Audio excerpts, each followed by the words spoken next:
M, S, H, Lyon, Saint-Étienne.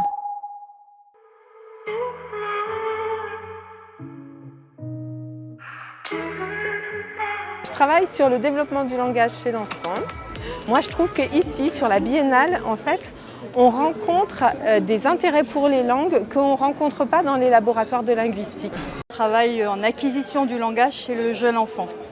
Il y a beaucoup d'intérêts à la biennale, je pense. Le premier intérêt, c'est qu'on ne parle pas assez de l'importance des langues, du langage et de leur acquisition et de la diversité.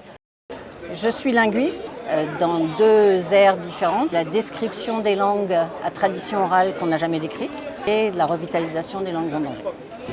Je travaille sur l'équipe Langues en danger. Je travaille sur les langues régionales en France, en particulier le franco-provençal. Je trouve intéressant de devoir expliquer ce qu'on fait pour essayer d'être clair, de dépasser les clichés, les préjugés qui pèsent sur les langues en France.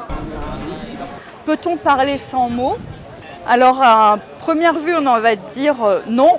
Par contre, on peut communiquer. On sait que les enfants communiquent, mais sans utiliser de langue, mais plutôt des gestes, des mimiques, des intonations.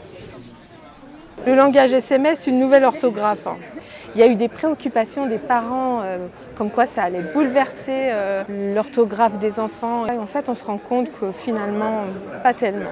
C'est quelque chose de vraiment intéressant à examiner, ces nouvelles façons d'écrire.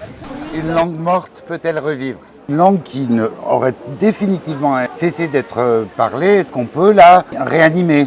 Dans notre jargon de scientifique, on parle de revitalisation de langue. Combien de langues meurent chaque année ? Il y a cette idée qu'on peut en fait calculer combien de langues meurent. On ne sait pas encore exactement combien il y a de langues. Ça dépend de où on va et qui on rencontre. La problématique est bien plus complexe parce qu'on ne peut pas vraiment compter les derniers locuteurs.